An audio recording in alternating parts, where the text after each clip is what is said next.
दोस्तों बहुत बहुत स्वागत करता हूं आप सभी का। आज उपराष्ट्रपति पद के लिए चुनाव है और आज ही नतीजे आ जाएंगे। आपको बता दें कि एनडीए ने इस बार सीपी राधाकृष्णन को उम्मीदवार बनाया है, जो कि आरएसएस से जुड़े हैं, बीजेपी के नेता रहे हैं, तमिलनाडु से आते हैं। तो वहीं पर विपक्ष ने इस बार सुप्रीम कोर्ट के पूर्व जस्टिस बी सुदर्शन रेड्डी को अपना प्रत्याशी उतारकर मामले को बेहद दिलचस्प बना दिया है। इस बार का उपराष्ट्रपति चुनाव एनडीए के लिए बहुत महंगा साबित होने जा रहा है, क्योंकि एक एक वोटों पर इस समय एनडीए की नज़र है। वहीं पर जो तमाम छोटे छोटे दल हैं उन्होंने मामले को बेहद दिलचस्प बना दिया है। तो बड़ा सवाल ये खड़ा होता है कि आज कौन बनेगा देश का नया उपराष्ट्रपति, बी सुदर्शन रेड्डी या फिर सीपी राधाकृष्णन। तो दोस्तों हम आपको लोकसभा राज्यसभा के आंकड़े भी दिखाएंगे कि किसका पलड़ा इस चुनाव में भारी है। लेकिन उससे पहले जान लेना ज़रूरी है कि जो चंद्रशेखर आज़ाद हैं, हनुमान बेनीवाल हैं, एआईएमआईएम के चीफ ओवैसी हैं, मायावती जी हैं और तमाम जो पार्टियां हैं जो ना तो एनडीए में हैं और ना ही विपक्ष की तरफ हैं, वो किस तरीके से आज खेल बिगाड़ेंगी। तो सबसे पहले बात करेंगे हम चंद्रशेखर आज़ाद की। दोस्तों चंद्रशेखर आज़ाद और हनुमान बेनीवाल ने विपक्ष के प्रत्याशी जस्टिस बी सुदर्शन रेड्डी को अपना समर्थन दिया, यानी चंद्रशेखर आज़ाद और हनुमान बेनीवाल ने अपना जो वोट किया है वो विपक्ष के प्रत्याशी को किया है। ये बहुत सराहनीय कदम उठाया है हनुमान बेनीवाल और चंद्रशेखर आज़ाद ने। और वहीं ओवैसी जी ने भी अपना जो पत्ता है बिल्कुल खोल दिया है, उन्होंने किसे वोट दिया है। साथ ही साथ जो बीएसपी चीफ है मायावती जी, वो किस तरफ जाती हुई नज़र आ रही हैं वो भी आपको बताएंगे। लेकिन इस समय की जो तस्वीरें हैं आप देख सकते हैं यहाँ पर, चंद्रशेखर आज़ाद और हनुमान बेनीवाल ने जब बी सुदर्शन रेड्डी साहब से मुलाकात की थी, उन्हें आश्वासन दिया था कि हम आपके साथ हैं। ये तस्वीरें आप देख सकते हैं, ये तस्वीरें बता रही हैं कि किस तरीके से चंद्रशेखर आज़ाद, जिनकी पार्टी आज़ाद समाज पार्टी है, अपनी पार्टी से वो इकलौते सांसद हैं, उन्होंने विपक्ष का साथ दिया है। दोस्तों ज़रूरी भी है विपक्ष के प्रत्याशी को अगर मजबूत किया जाएगा तो लोकतंत्र हमारा और ज़्यादा मजबूत होगा। अगर एनडीए के प्रत्याशी को ज़्यादा वोट पड़े तो फिर लोकतंत्र उतना ज़्यादा मजबूत नहीं रहेगा, क्योंकि कहा जाता है कि जब विपक्ष ज़्यादा ताकतवर होता है तो लोकतंत्र और ज़्यादा मजबूत होता है। वैसे चंद्रशेखर आज़ाद पर बीजेपी की बी टीम का आरोप लगाते रहते हैं उनके विरोधी, लेकिन चंद्रशेखर आज़ाद ने आज दिखा दिया कि वो किसके साथ हैं। भले ही वो इंडिया गठबंधन या विपक्ष के साथ ना खड़े हों, उनके नेताओं के साथ ना खड़े हो रहे हों, राहुल गांधी के साथ वो ना नज़र आ रहे हों, अखिलेश यादव के साथ ना नज़र आ रहे हों, लेकिन यहाँ पर उन्होंने लोकतंत्र के प्रहरी के तौर पर अच्छा काम किया है। उनकी इस समय बहुत ज़्यादा तारीफ हो रही है। विपक्ष के प्रत्याशी को अपना समर्थन देकर चंद्रशेखर आज़ाद ने बहुत लोगों का कहीं ना कहीं यहाँ दिल जीता है। बेनीवाल ने भी कहीं ना कहीं विपक्ष के प्रत्याशी का दिल जीता है। वहीं एआईएमआईएम चीफ जो ओवैसी साहब हैं, उन्होंने भी बड़ा दांव चल दिया है। इस हेडलाइन को आप देख लीजिए, यहाँ पर लिखा है उपराष्ट्रपति चुनाव में ओवैसी किसका करेंगे समर्थन, एआईएमआईएम चीफ ने किया है खुलासा। तो यहाँ पर खुलासा उन्होंने कर दिया है। इनका एक ट्वीट सामने आ चुका है ओवैसी साहब का। ओवैसी साहब ने यहाँ साफ तौर से कह दिया है कि हम बी सुदर्शन रेड्डी को वोट करेंगे, यानी ओवैसी साहब ने बी सुदर्शन रेड्डी को अपना कीमती वोट दिया है। दोस्तों मैं आपको आंकड़े भी दिखाऊंगा, लोकसभा राज्यसभा के आंकड़े भी आपको बताऊंगा जो कहीं ना कहीं चुनाव को पलटते हुए नज़र आ रहे हैं। इनके बारे में जानना बहुत ज़रूरी है।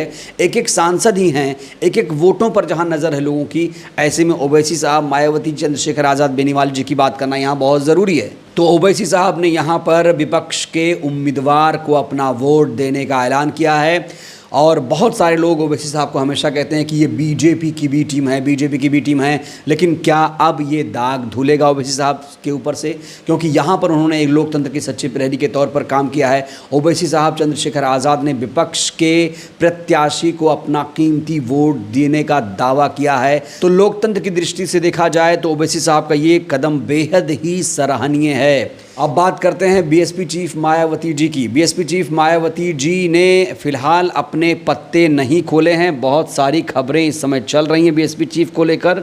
यहाँ देखिए एक हेडलाइन आ रही है, कहा जा रहा है कि बसपा के पास राज्यसभा में एक सदस्य रामजी गौतम हैं। बसपा ने उपराष्ट्रपति चुनाव को लेकर अभी तक अपना स्टैंड क्लियर नहीं किया है। हालांकि वोटिंग लगभग कहा जा रहा है ख़त्म हो गई और नतीजे शाम तक आएंगे। हालांकि कुछ मीडिया रिपोर्ट्स ये भी दावा कर रहे हैं कि बीएसपी ने अपना जो पुराना स्टैंड है वही रखा है। जब 2022 में उपराष्ट्रपति चुनाव हो रहा था, जगदीप धनखड़ प्रत्याशी थे, तो दोस्तों आपको बता दें मायावती जी ने जगदीप धनखड़ जी का समर्थन किया था।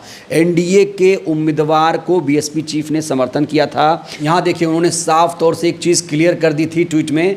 यहाँ लिखा है, बीएसपी ने उपराष्ट्रपति पद के लिए हो रहे चुनाव में भी व्यापक जनहित और अपनी मूवमेंट को ध्यान में रखते हुए जगदीप धनखड़ को अपना समर्थन देने का फैसला किया है तथा इसकी आज मैं औपचारिक रूप से घोषणा कर रही हूं।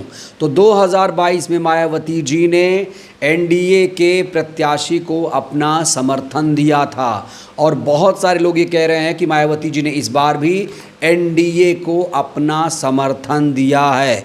लेकिन दोस्तों मैं यहाँ पर क्लियर नहीं हूँ, मैं ये नहीं दावा कर सकता कि बीएसपी चीफ ने इस बार किसे समर्थन दिया। उनके सांसद ने एनडीए के उम्मीदवार सीपी राधाकृष्णन जी को वोट किया या फिर जस्टिस सुदर्शन रेड्डी जी को वोट किया। दोस्तों ये फ़िलहाल क्लियर नहीं है। अब रामजी गौतम या फिर मायावती जी ही बता सकती हैं कि इस चुनाव में मायावती जी ने किसे समर्थन दिया। हालांकि बहुत सारे लोग ये कह रहे हैं कि मायावती जी के प्रत्याशी ने इस बार भी एनडीए के प्रत्याशी को ही अपना समर्थन दिया है। दोस्तों जब मायावती जी ने पिछली बार एनडीए के प्रत्याशी को समर्थन दिया था, तभी से बहन जी पर एक आरोप लगता है कि वो बीजेपी की बी टीम है। और जब राज्यसभा चुनाव हो रहा था तब भी उनके जो इकलौते विधायक हैं उन्होंने कहा जा रहा है कि बीजेपी के प्रत्याशी को राज्यसभा चुनाव में वोट किया था। और विरोधी जो उनके हैं लगातार यही कह रहे हैं कि बहन जी को एनडीए का साथ ना देकर यहाँ पर विपक्ष के प्रत्याशी को साथ देना चाहिए। तो अब बड़ा सवाल यही है कि मायावती जी ने किसे समर्थन दिया होगा। दोस्तों आपको ये भी बता दें कि जो सुदर्शन रेड्डी साहब हैं उन्होंने मायावती जी से मुलाकात नहीं की थी, याद रखिएगा। और उन्होंने उत्तर प्रदेश लखनऊ जब गए थे तो अखिलेश यादव जी से मुलाकात की थी, लेकिन उन्होंने मायावती जी से मुलाकात नहीं की थी। हालांकि ये क्लियर नहीं है कि उन्होंने समय लिया था नहीं लिया था, मिलने के लिए वक्त मांगा था नहीं मांगा था, ये क्लियर नहीं है। लेकिन खबर ये है कि दोनों के बीच में मुलाकात नहीं हुई थी।